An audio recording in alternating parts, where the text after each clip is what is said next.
Caro torcedor, o nosso canal esportivo tem o apoio da Gráfica KP. Tudo em impressões e etiquetas tags para confecções, cartões e panfletos. Interessados? Fala com meu patrão Clayton, na rua Desembargador Praxedes, número 895 no Montes. O telefone de contato é o 3491 4396. Atendemos de segunda a sexta. Distintos. O primeiro tempo, o Fortaleza jogou de uma maneira, e o segundo, o time recuou excessivamente ou não? Não.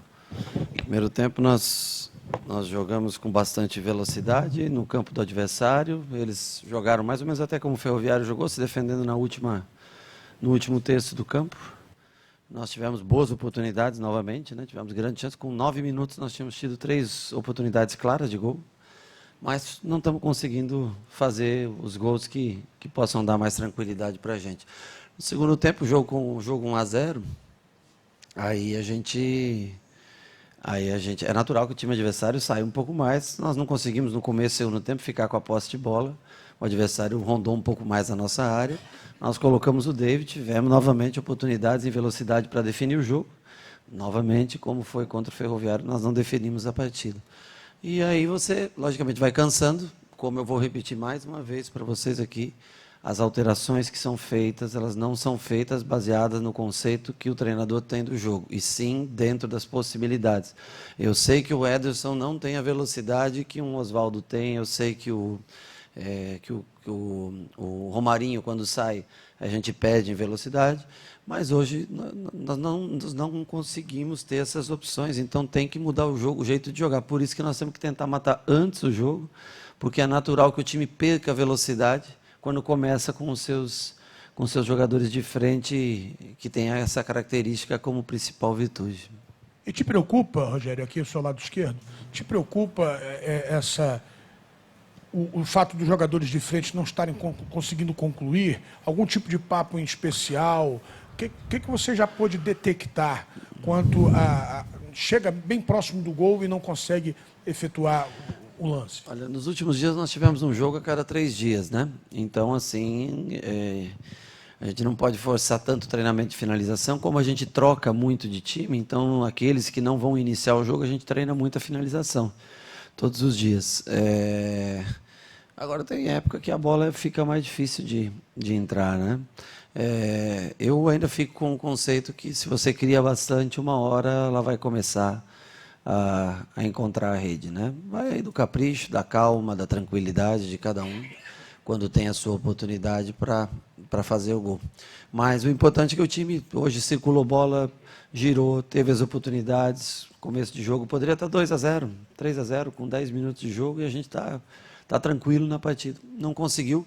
A tendência do Fortaleza, quando começa com o seu time principal, com o seu ataque principal, é não ter alterações suficientes para manter a mesma pegada. Essa é a grande realidade. E aí a gente tem que mudar o estilo de jogo. Mudando o estilo de jogo, fica um time um pouco mais lento e o adversário cresce normalmente no jogo, né? Nos outros anos a gente tinha alterações de velocidade, então a gente mantinha essa, no ano passado, por exemplo, né? A gente mantinha. Poderia talvez não ter um jogador do mesmo nível do Oswaldo para entrar no lugar do Oswaldo, mas era um velocista que fazia. O Matheus Alessandro, por exemplo, te dou um exemplo, né? Para 20 minutos. O Oswaldo hoje saiu até uns 70, 72, não lembro exatamente, mas nós não temos esse Matheus Alessandro para colocar no campo. Então a gente muda a característica de jogo. E nós temos aí, nós estamos, não sei nem que dia é hoje, mas nós estamos em março, acho que é 7 hoje, né? Nós temos alguns dias aí, até essa semana livre que tem antes do jogo do Ceará, para trazer esses jogadores. Nós estamos tentando trazer jogadores que possam dar continuidade nesse sistema de jogo. Porque senão a gente tem que mudar a maneira de jogar. Mudando a maneira de jogar, a gente infelizmente cai de rendimento. Quando a gente começa com os velocistas no banco e se ajusta no jogo, equilibra o jogo durante 60 minutos, 55 minutos e põe os velocistas, normalmente a gente tem mais sucesso. Só que vai chegar a determinados jogos que você não vai poder. E hoje era um jogo que não dava para correr muito risco. O David tinha jogado o tempo todo na última partida, o Romarinho tinha jogado o tempo todo na última partida. Então, assim, o Oswaldo é que dava para ficar um pouquinho mais, porque não tinha jogado, mas vinha de 2, 3 dias sem treinar, e também com a conjuntivite que ele estava. A gente está tentando fazer para não machucar nenhum jogador, não lesionar nenhum jogador, porque se a gente tem poucos sem lesão, você imagina se a gente perder um desses atletas lesionados. Rogério, boa noite. Fortaleza encaminhando sua classificação na Copa do Nordeste. Quarta-feira também pode fazer isso no Campeonato Cearense, né? Ou seja, falando da Copa do Nordeste, Sim. os adversários venceram Botafogo, Sport e a equipe do Bahia. Botafogo acho que está jogando, né? Já estava ganhando de 2-0 no primeiro tempo. 2-1. 2-1, né? Então, o Fortaleza tem 2 jogos, Náutico e CRB aqui na capital cearense. Não. Perdão, América. Sim. Fortaleza vai em busca aí, não só da classificação, mas também figurar ali nos 2 primeiros colocados, né? Que é importante, né, Rogério? Seria o ideal, né? Primeiro buscar a classificação, né? Garantir a classificação. E a gente sabe o quanto faz diferença você jogar uma partida decisiva de Copa do Nordeste em casa. No passado, quem acompanhou pôde ver, né, como é o peso da nossa torcida. Se você me dissesse, quer jogar com o Bahia aqui ou quer jogar com o Bahia em Salvador? Eu vou dizer para você que eu quero jogar aqui, porque eu acho o time do Bahia muito bom. Eu já acho que é muito difícil vencê-los. Lá é mais difícil ainda. Agora, para isso, nós só temos 3 dias de recuperação de quarta para sábado, que o jogo é sábado contra o Náutico. E o Náutico briga por uma vaga na outra chave também, que é garantir a sua classificação. Então, nós vamos fazer uma análise do que nós vamos poder fazer, porque nós precisamos vencer o jogo contra o Pacajus, certo? Mas nós não podemos também chegar contra o Náutico quebrado lá no jogo contra o Náutico, porque senão vai acontecer isso que você falou. Você pode ter que decidir uma quarta de final fora de casa. E não seria o interessante ou não seria o que a gente gostaria de fazer. Boa noite, Rogério. Boa noite. O jogo contra o Ferroviário Sim. te deu um medo, e com a relação do jogo de hoje também contra o CSA? A mesma situação? Cara, o jogo do Ferroviário, ao contrário do que muitos de vocês pensam, me deixou muito tranquilo com relação à criação, né? Nós só não conseguimos fazer o gol contra o Ferroviário, porque as pessoas vão dizer, eu falei até na entrevista, falei que tinha sido o melhor jogo do Fortaleza. Claro que não, o jogo contra o Independiente, por exemplo, foi melhor do que o jogo do Ferroviário, porque foi no melhor campo, no melhor estádio, uma atmosfera totalmente diferente, né? Eu quis dizer o melhor jogo no sentido de número de chances criadas, é isso que eu quis dizer, porque no PV é impossível você fazer o melhor jogo da tua vida no PV, porque o gramado não oferece condições para isso. Você vem jogar aqui, já é uma outra atmosfera, né? Você vê, isso aqui é futebol, de verdade, né? Você vem jogar num estádio como esse, é futebol de verdade, um gramado bom, bem cuidado, dá velocidade no jogo, os passes saem mais corretos, mesmo assim a gente errou bastante passe hoje ainda, né? Então, assim, o que me deu foi a tranquilidade que nós criamos, assim, 20 bolas entre linhas, entre lateral e zagueiro, para a chegada do Gabriel e para a chegada do Bruno naquele jogo. Se você fizer isso todas as vezes, não é possível que você vá sofrer derrotas seguidas nessa situação. Hoje, o primeiro tempo nosso foi muito bom nesse sentido, né? E o segundo também nos contra-ataques, nós tiramos o Elito para colocar o David, porque a equipe do CSA estava vindo, e nós achamos as bolas. O David estava com a bola para o pé direito, poderia ter finalizado de direita, cortou para a esquerda, finalizou, o zagueiro deu um carrinho, tirou. O Cariús foi finalizar, acho que pegou na sola da chuteira, uma bola cruzada, dentro da pequena área, finalizou. Quer dizer, o Oswaldo saiu cara a cara também, escapou, deu um toquinho a mais, né, na bola, escapou. Quer dizer, as oportunidades, elas estão sendo criadas. A função de um treinador, colocar o time o máximo de vezes próximo ao gol. E aí tem que ter calma, tranquilidade, qualidade, técnica, para você definir as partidas. Isso está faltando um pouquinho para a gente, mas mostra que o sistema de jogo ele é um sistema que ainda é eficiente. Rogério, queria que você falasse da estratégia do Felipe Alves, né, de jogar mais Sim. avançado, ajudar na saída de bola. Eu percebi que a todo momento você pedia para ele Sim. avançar, chegar até o meio de campo, quando o time estava com a bola no ataque. Quais os benefícios de jogar dessa forma? É um jogador de linha a mais. É o que muda no futebol brasileiro. São raros os goleiros que têm essa capacidade, frieza, qualidade para executar isso. Eu, quando jogava assim. Ele tem a mesma qualidade técnica do que eu, com os pés. Então, ele pode fazer isso tranquilamente, dentro de uma razoabilidade, dentro de respeitando o jogo, as regras do jogo. Correndo alguns determinados riscos, mas que faz parte. E você ganha um jogador a mais para você criar. Ele joga como se fosse um jogador de linha para mim. Eu o vejo como mais um jogador de linha. E ainda fez boas defesas, fez uma grande defesa no segundo tempo, ao menos, né? Ao menos uma grande defesa. Foi bem a hora que eu baixei para falar, só vi a segunda hora que bateu e deu no peito, foi para escanteio. Então, assim, é um goleiro moderno, é um jogador moderno, isso é modernidade no futebol, né? Você tem que correr risco para ganhar. Se você não correr risco, dificilmente você vai ganhar, né? Gente, nós não temos o elenco que o Flamengo tem, que joga com time A, time B, bota 3 no Botafogo, bota 5, não sei quem, bota 3, não sei quem. Claro, os caras têm a qualidade, têm um sistema de jogo bem definido. Então, assim, a gente tem algumas dificuldades e por isso que nós temos que aproveitar as oportunidades, porque um time que não tenha um orçamento que tem esses grandes times do Brasil, quando aparece a oportunidade, você tem que fazer gol, tem que definir jogo. Se o jogo com 30 minutos puder estar definido, 2-0, 3-0, poxa, aí depois você trabalha a bola, faz o adversário cansar, correr, vai, volta, recomeça o jogo.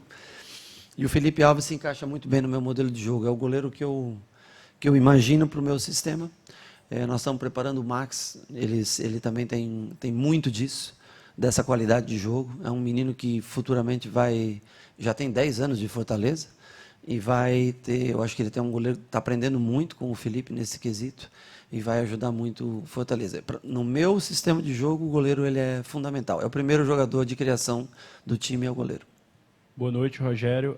Primeiro, complementando o que você falava sobre o Matheus Alessandro, Sim. Na Copa do Nordeste ano passado você tinha o Marcinho, né? Sim, não. Que era um jogador de te extrema dando. qualidade, né? Velocidade Sim. também. Mas não era sobre o Marcinho que eu queria falar. E tinha o Edinho. Tinha o Edinho também, mas eu disse pelo lado esquerdo, né? Sim, pelo lado esquerdo. A troca era quase igual, né? Eu queria que você falasse sobre o Thiago Orobó. A gente soube que o Fortaleza estava negociando com esse jogador, o artilheiro do Brasil na temporada. O que você pode falar sobre esse jogador e o quanto ele agregaria também à sua equipe? Olha, eu vi alguns jogos do América porque tá fazendo a Copa do Nordeste, né? Junto com a gente, né? Na chave contrária da gente, é um adversário em breve, né? Daqui 2 finais de semana nós enfrentamos. Então é um jogador de boa altura, é um jogador que joga tanto de 9 quanto de lado, consegue fazer essas duas funções. Claro que não tem uma experiência em Série A, não é? Mas assim como o Romarinho veio do Rio Grande do Norte, também não tinha, né? Veio do Globo, não do América, veio do Globo, mas não tinha experiência e hoje é um jogador fundamental para a gente. Quando você não tem a condição financeira de trazer um jogador pronto, você tem que arriscar em jogadores que possam ser melhorados, formados numa idade boa. Se você não pode ter o ganho financeiro da revenda, mas que tenha o ganho técnico, enfim, você tem que fazer apostas desse tipo. Eu não sei, é um jogador que nós estamos observando, assim como nós estávamos observando também o Kleber também, que é um jogador alto, né? O Orobó tem um melhor cabeceio, né? Tem a altura do Gustavo, mais ou menos assim, uma passada larga, mas eu não sei em que pés andam as negociações ou se vai ser contratado, se vai conseguir concretizar ou não, né? São jogadores que a gente observa e que dentro das possibilidades financeiras a gente pode tentar captar jogadores que a gente tem possibilidades reais de contratação. Oi, Rogério. Sim. Boa noite. Você falou de sistemas modernos e jogadores modernos, né? Sim. E a gente tem visto muito isso, que os seus jogadores de defesa, eles têm sido muito importantes ofensivamente. Hoje o Tinga, de novo, mas o Tinga não é o primeiro gol do Tinga na temporada, não é a primeira vez, inclusive é o 13º, se não me engano. Eu queria que 14º, né? Queria que você falasse aí sobre como é que você monta isso para que eles não sejam só essenciais defendendo, mas aparecendo. Não chega mais nem ser elemento de surpresa, que as pessoas esperam isso do seu time, do seu Fortaleza. Mas como é que você trabalha isso para que eles alternem essa presença? Veja bem, para ganhar jogo eu preciso arriscar, não posso ter medo de perder. E eu vou perder jogos dessa maneira. Mas se você analisar o futebol moderno, os jogadores que estão lá na frente, eles já estão encaixados na marcação. O que pode te dar superioridade? É o jogador que vem de trás. É o zagueiro que tem a qualidade, coragem, bom passe, cria uma linha de passe. Na verdade, o jogador de futebol ele tem que saber jogar em... Lógico que eu não vou exigir que um zagueiro saiba ser o Romarinho e saia driblando todo mundo. Mas ele tem que saber exercer funções dentro de campo. O volante toma uma posição de zagueiro, o zagueiro toma uma posição de volante. Dentro do jogo você troca, você joga um volante de zagueiro, se o time adversário não for alto, para ter o quê? A melhor saída de bola. Aonde está a tua superioridade? No jogador que vem de trás. O jogador que vem de trás hoje é o que faz a diferença, porque é ele que livra para o jogador da frente ter 1 contra 1. Né? São esses jogadores que podem te criar o espaço. E assim, a gente arrisca, joga no mano a mano atrás, vai chegar, vai tomar um contra-ataque, de repente vai perder jogo dessa maneira. Mas eu prefiro jogar dessa maneira e perder um jogo ou outro e ter sempre mais oportunidades do que o adversário para ganhar. E os nossos laterais, eles... Como é que eu vou explicar sem ser... Eles não têm muita característica de jogo por dentro, sabe? São jogadores altos, bom jogo aéreo, né? Jogadores que compõem muito bem o sistema defensivo, fazem muito bem a cobertura do zagueiro. Ting e Gabriel com 1,80 m e que saltam bem. Bruno com 1,86 m que salta bem. Carlinhos, apesar de não ser alto, tem um bom tempo de bola. Então, assim, eles não são laterais que jogam tão infiltrado por dentro, mas são laterais de muito vigor físico e jogo aéreo. E a gente monta o time dentro das características que a gente tem. Se a gente não tem condições de um jogador altamente técnico, mas nós temos jogadores de força e boa impulsão, boa cobertura, boa parte defensiva. E aí a gente tem que criar o restante do jogo para que a gente possa chegar à frente, chegar ao ataque. Ô, Rogério, a partida de quarta-feira contra o Pacajus deve ter uma característica bem parecida com a que foi contra o Ferroviário e com a que foi hoje. Equipes com linhas mais baixas, tentando sair no contra-ataque. Até que ponto isso é positivo numa equipe que eu acho que já passou de um período de preparação? Porque você já tem um time ideal, faz o rodízio sempre que é necessário para evitar lesão. Dá para se falar ainda que na preparação da equipe, até que ponto é positivo 3 partidas seguidas numa mesma característica? Veja bem, o Pacajus é diferente. Eu vi pouco até agora do Pacajus, tá? Porque como é muito jogo seguido, eu começo a ver amanhã o Pacajus, tá? Mas eu agora, por acaso, olhei 2 minutos. O Pacajus joga com 3 velocistas e um meia. E não deve mudar essa característica, porque mudou contra o Ceará, botando 3 velocistas e um meia e deu certo. Perdeu o jogo, né? Foi 1-0, né? Mas jogou bem. Então, ele deve estar estudando que o Fortaleza joga com posse de bola, querendo. Ele jogou, um dos jogadores é o Wesley, que foi meu jogador, jogou comigo aqui no Fortaleza, né? E tem mais dois jogadores de lado, o Wesley às vezes centralizado ou pelo lado, com mais 2 jogadores de velocidade e um meia, não joga com 9. E deve ser assim que deve jogar contra a gente. E eu jogaria contra a gente também dessa maneira. Então, eu tenho que me preparar, porque o Pacajus vai ser um time que vai jogar de contra-ataque. Eu faria desse jeito para tentar ganhar do Fortaleza, jogaria no contra-ataque. E ele vai fazer isso. Eu tenho que ter menor erro de passe. Graças a Deus eu jogo nesse campo aqui. Parece que foi mantido o jogo aqui, né? Porque marcaram para a mesma data Fortaleza e Ceará jogando. Eu não sei o que vai acontecer. Vai ser quinta o Ceará, né? Aqui, né? Ainda bem que o jogo será aqui, mas eu vou ter que ter cuidado com o contra-ataque do Pacajus, porque ele é muito veloz. São 3 velocistas com meia. O futebol moderno vai cada vez mais botar assim. O Bahia joga assim hoje. Cleison, Elber, Rossi, Gilberto. 3 velocistas, 9. Não jogava assim ano passado, mas o Fortaleza jogava assim no ano passado. Então, assim, ou você tem muita qualidade técnica, Flamengo, Everton Ribeiro, ou Diego, ou o Gerson nem se fala, que é gênio. Ou você escolhe, né, o Bruno Henrique, porque é muita qualidade aliada à velocidade. Você pega o Bruno Henrique aliado ao jogo aéreo, Gabigol com aliado à explosão, velocidade, aí fica mais fácil, né? Aí fica mais fácil ser Jesus, né? Senão, nem sendo Deus, às vezes você consegue, mas assim, né? Aí, então, assim, a gente tem já uma noção do que o Pacajus vai apresentar. E aí depois tem o Náutico, que também é um time muito forte.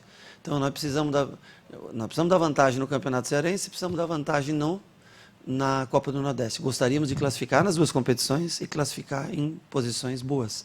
Mas, como eu falo para você, na posição que eu preciso ter as trocas, nós estamos tentando contratar jogadores. Não só jogadores jovens, como é o caso do Madison, que foi contratado, que ainda é um garoto e vai ter que aprender o sistema e aprender a desenvolver seu futebol. É um bom garoto, um ótimo garoto, mas algum jogador mais experiente que possa ter uma troca. Oswaldo Marcinho, por exemplo.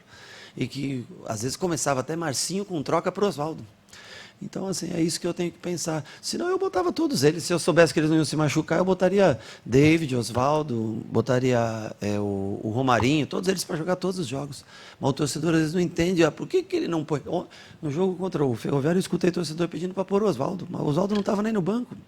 E a vida é assim. E aí tá. Por isso que, por exemplo, eu falei, não pode brigar nunca com o torcedor. O torcedor tem sempre a razão. Até quando o jogador nem está no banco, ele tem a razão. o torcedor, você não tem que brigar, você tem que entender que o torcedor está ali, paixão, explosão. O cara vem às vezes do trabalho, quer ver seu time vencer, hoje vai embora para casa feliz, no meio de semana foi embora para casa triste, e a gente tem que dar um jeito de desenvolver, fazer o time jogar. Agora, nós precisamos de vários jogadores, mas nessas posições são as principais, né? Apesar de hoje, né, você vê o time ter... Oswaldo jogou hoje, rendeu, aumenta o nível técnico do time. Oswaldo com 32 ou 33, não sei quanto é o Oswaldo. 3 já fez, né? Você vê como ele ainda faz o time render mais. Romarinho, como vem jogando pelo meio, faz o time render mais. David, quando entra, faz o time... Então, só que esses jogadores cansam para jogar de 3 em 3 dias, não são máquinas, são velocistas, sprint, jogador de fibra rápida. Machuca mais do que aquele jogador. E isso que nós não jogamos com o Felipe hoje, que me faz uma falta incrível no meio-campo. É um jogador que dita o ritmo do jogo. Se ele for bem profissional, é um jogador que faz muita falta. A ausência dele é muito sentida por nós. Rogério, aqui. Rogério, amanhã é um dia diferente, né? Amanhã o dia vai amanhecer mais bonito, mais lindo. É o Dia Internacional da Mulher. Hoje o Fortaleza apresentou seu time feminino aqui antes do jogo, né? Eu não sabia. Foi, apresentou lá, tem até o Igor, né? Aquele Igor que foi jogador do Flamengo. Sim, encontrei com ele hoje. Com ele na concentração. É o treinador. Nos fala da mulher no futebol, porque a mulher hoje tem árbitra, né? Belas árbitras de futebol. Por sinal, amanhã o quarteto do Atlético Ceará será um quarteto feminino que apita o jogo. E nós temos a melhor jogadora do mundo, que é a Marta, não é isso? Nos fala da mulher no futebol. E o estádio hoje sempre é mais bonito. Principalmente a torcida do Fortaleza, a mulher vem bastante aos jogos. Muito, muito. No Nordeste como um todo, acho que a presença feminina é muito grande nos estádios. Ela tem uma parcela maior até aqui na região sul, sudeste do país. Eu fico contente que acho que vai ter o Campeonato Brasileiro Feminino, a CBF está desenvolvendo, e isso acho que é importante, porque trouxemos uma treinadora estrangeira para comandar o futebol feminino brasileiro, né? Eu acho que se ela tiver a oportunidade de ver um bom campeonato, um campeonato de bom nível, parece que a CBF custeia todas as viagens e dá um valor equivalente, se eu não me engano, a R$10 mil para o jogo fora de casa, R$5 mil para o jogo em casa, para custear essas jogadoras. Eu acho que é um incentivo. Eu acho que todo mundo tem o desejo, cada vez mais é desenvolvido o futebol feminino no Brasil, as mulheres cada vez mais gostam de ver futebol, assistir futebol. E as jovens, principalmente as que estão começando agora, o pessoal mais jovem, gosta de jogar, de se divertir, de jogar. E aí, como você falou, nós temos aí a melhor jogadora do mundo por N vezes aí, que é a Marta, né? E quem sabe, né, através disso, desse incentivo, dessa popularização, não surjam novas Martas, novas grandes jogadoras, e que o Brasil possa figurar entre as grandes potências mundiais, como Estados Unidos e como outros países, Japão, enfim, grandes países que chegam sempre em Jogos Olímpicos e em campeonatos mundiais, com um time com uma chance maior para a treinadora da seleção brasileira observar grandes jogadoras. Valeu?